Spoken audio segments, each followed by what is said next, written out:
છે। હું છું રેખા માલકાની અને જોઈએ આજના સમાચાર। કૃષ્ણાશ્રમ બોલુન્દ્રા ખાતે જાયન્ટ્સ મોડાસા દ્વારા નેત્ર નિદાન કેમ્પનું આયોજન।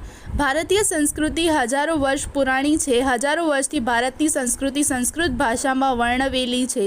ભારતના વેદો, પુરાણો, ગીતા, શાસ્ત્રોમાં સંસ્કૃતમાં શ્લોકો આપેલા છે। સંસ્કૃત ભાષા એ દેવ ભાષા કહેવાય છે। દરેક દેવી દેવતાઓની આરાધના સંસ્કૃત ભાષાના શ્લોકમાં કરવામાં આવે છે।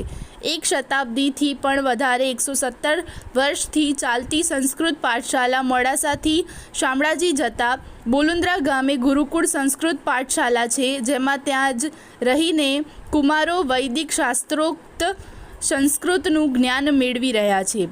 બોલુન્દ્રા કૃષ્ણાશ્રમ ખાતે સંસ્કૃતનું વૈદિક જ્ઞાન મેળવી રહેલા કુમારોનું જાયન્ટ્સ મોડાસા પરિવાર તેમજ જલારામ આરોગ્ય સેવા ટ્રસ્ટ મેઘરજના સહયોગથી નેત્ર નિદાન કેમ્પ તેમજ રાહત દરે ચશ્મા વિતરણ કેમ્પનું આયોજન કરવામાં આવ્યું હતું। આ કેમ્પમાં કૃષ્ણાશ્રમ બોલુન્દ્રા ગુરુકુળમાં રહેતા સર્વે કુમારોનું નિઃશુલ્ક નેત્ર નિદાન કરવામાં આવ્યું તેમજ બોલુન્દ્રા અને આજુબાજુના ગામોમાંથી જરૂરિયાતમંદ વ્યક્તિઓ આવી નેત્ર નિદાન કેમ્પનો લાભ લીધો હતો। આ પ્રસંગે કૃષ્ણાશ્રમ બોલુન્દ્રાના ગુરુજી અત્રેય કુમારો અગ્નિહોત્રી અને તેમના ધર્મપત્ની જાનવીબેન અગ્નિહોત્રી દ્વારા જાયન્ટ્સ મોડાસા પરિવાર તેમજ ડૉક્ટર બીપી બામણિયાનું શાલ ઓઢાડી સન્માન કરવામાં આવ્યું। આ પ્રસંગે જાયન્ટ્સ મોડાસાના પ્રમુખ પ્રદીપ ખંભોળજા, સહિયર પ્રમુખ અમિતા સોલંકી, જાયન્ટ્સ મિત્રો, સહિયર બહેનો હાજર રહ્યા હતા।